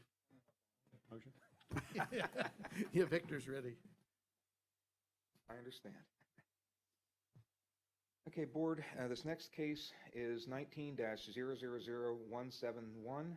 This involves parcel 24 to south 214231000A 0170. This belongs to Jimmy K. and Me H. McGraw. Their residence is at 4055 Highway 90 in Crestview. Land use in this case is residential preservation. The violations stated are 1.1309E, clearing permit required, and 7.01.08A, sanctions for failure to obtain permit for vegetative removal. This property is in the Shelter Coves Estate area. If you go up Goldsby all the way to Shelter Cove and make a left, wind around into a little area called Dolphin Court. It's a new build area. And it looks like it's right at .0299 acres. Code violations, 1.1309E for areas lying south of the Choctawhatchee Bay and within the South Walton planning area. Land clearing permits shall only be issued in conjunction with or as part as an application for building permit, less than minor, or major development plan. And 7.01.08 sanctions for failure to obtain permit for vegetation removal. Permittable activities when tree or vegetation removal, clearing, or other development activity has been undertaken without an appropriate approved permit, but is of a nature for which permit could have been issued pursuant to this code.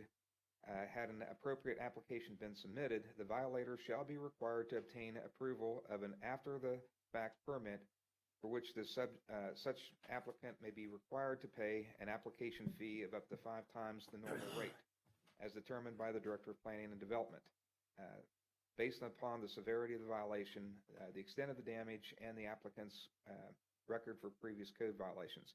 So this is just basically what Director Carpenter's been saying. This is the administrative that allows them to take more sanctions.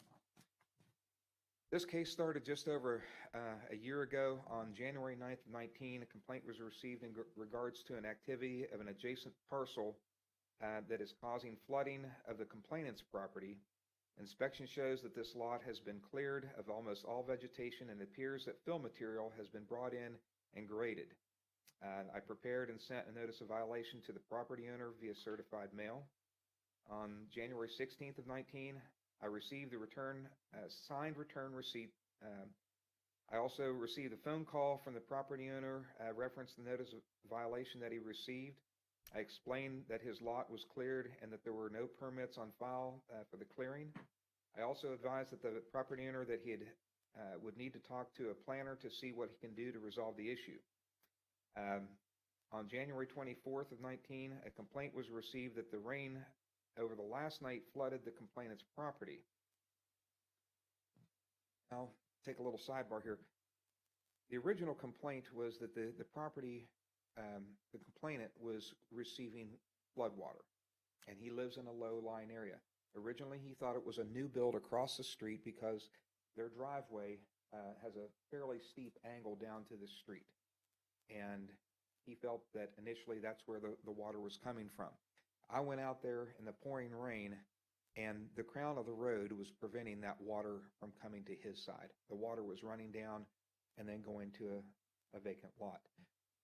But he was getting water from someplace, and walking around, that's when I noticed that this other lot had been cleared. I checked, found that there weren't any permits, and it was elevated.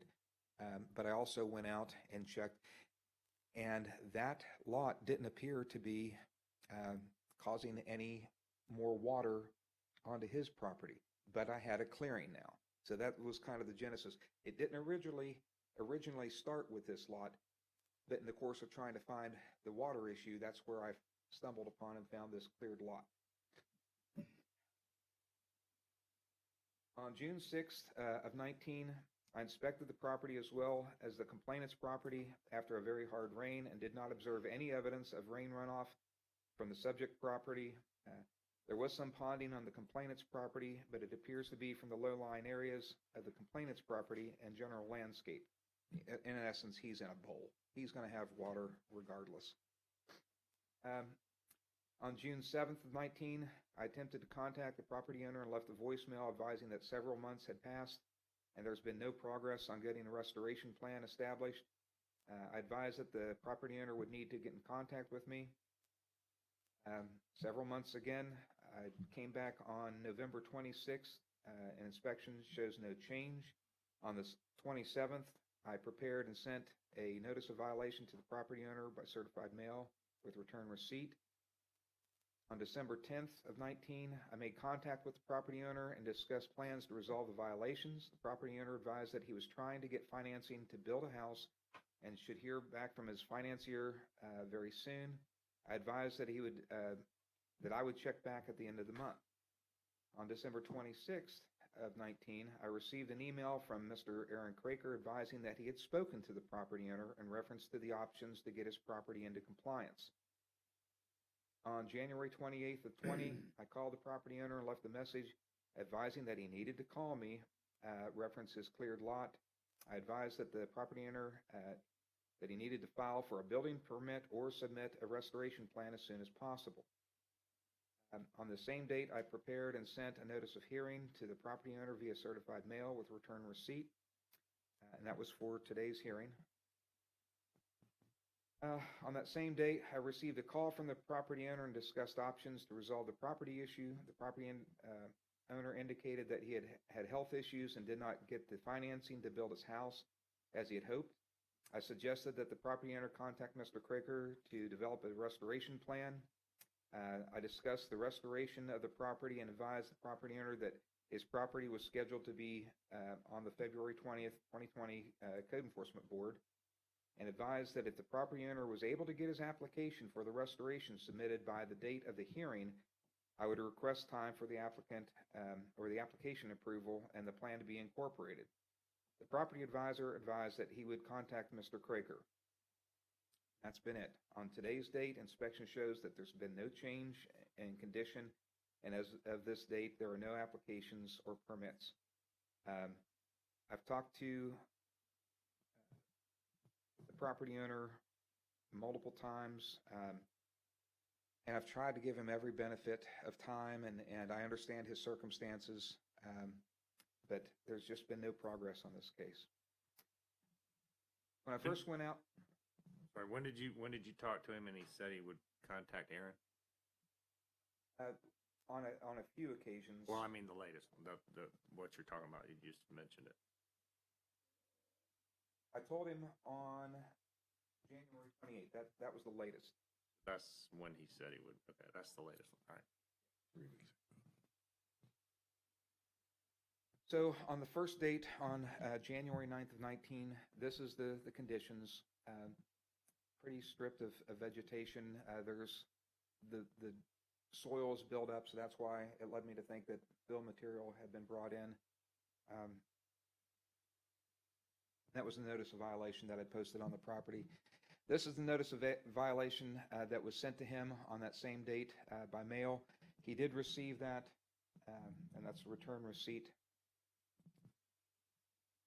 And then after waiting, several months and trying to give him time, I sent him a new notice of violation. And this one goes as far as the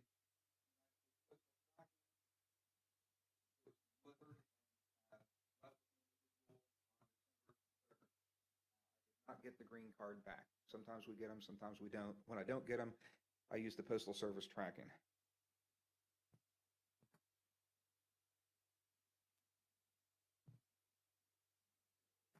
Oh, I'm sorry, that header belonged, I was doing all my PowerPoints at once, so that header is not correct. This is the notice of hearing that was issued on January 28th in the mailing. This is the tracking of that mailing. And I'd spoken to Mr. McGraw. He knew, I told him the date and time of this. I actually expected him to be here tonight, but he's not here. And then these are the conditions as of today. Looks pretty much the same. There's been some grass and weeds popping up through the sand, but it looks very much the same as it did this time last year. I would ask that you find that the Lot 17, Block A, Shelter Cove Estates on Dolphin Court, Santa Rosa Beach, Florida, Parcel 24, 2 South, 21, 42310-00A, 0170 is located within the unincorporated area of Walton County and is subject to Chapter 7 of the Walton County Land Development Code. I'd ask that you find that the violations of the Walton County Land Development Code 1.1309E and 7.01.08A do exist on the property. I'd ask that you find that proper notice of the hearing has been given to the respondent, and ask that the respondent is to correct the violation within 60 days of the date of this order, which will be April 20th of this year, and that the respondent is further ordered to contact the Walton County Code Enforcement Department to arrange for a reinspection of the property, subject property, to verify compliance with this order. And finally, that if the respondent fails to comply with the above actions or fails to bring the property into compliance with the applicable codes, ordinances, and regulations according to this order, the board assesses a fine of $150 a day until the property is brought into compliance. I selected $150 because Mr. McGraw has indicated that he's been having some financial problems and he's had health issues. I can't verify that, but I try to give the benefit of the doubt. So that's why I went with that amount. I think it will still get the point across, but that is my recommendation, and I would ask that the board accept my testimony and presentation into evidence. I accept it into evidence. I'm sorry, Yes. before you do that, let's clear, I just need to make a technical clarification on slide number 2 of your Number 2? presentation. I believe you have the property appraiser's photograph of the previous case for the 3 acres, or the 3/10 of an acre on Pepper. You're right. So subject to correcting that and submitting it the correct, accepting his Corrected corrected, that presentation, this is yes. not appropriate for this particular Right. case. And that photograph is not necessary at all. Lady Sharp. Did you ever figure that I out? can do that one. Yeah, The description was right going up Goldsby. I remember that. right. Okay, any other questions for Officer Lynch? Go ahead. I make a motion, we accept this. Oh, okay, well, we'll close. There's no one here to speak for Mr. McGraw, right? Okay, then the public part of the hearing is closed, and somebody moved and seconded that we accept his recommendation. Order in Bowman. If yes, there's sir. no discussion, all those in favor, aye? Aye. And any opposed? No. In which case, Make yeah, a comment, a couple of things on the presentations, Mr. Lynch. When you, I love the way you put up those things, but it would be nice to have a much bigger overview, like especially on the south side, because I have no idea where that property was. I'd just like to know where it is. If you could give a bigger, and then zoom in on where the property is, it would be a help. And if you can make your graphics a little darker, that would be great. The lettering. Yeah, It fades out. Well, the lighting in here is so terrible, it's really hard to see. it's easy to read the yellow stuff, but the black and white one's difficult. Yeah, I don't know what the typeface is, but if you could bold it, I think it would help, just for help. Yeah, right. Okay, thanks. Okay, I'll listen to a motion to adjourn. I'm gonna make a motion to adjourn. I've got a second, and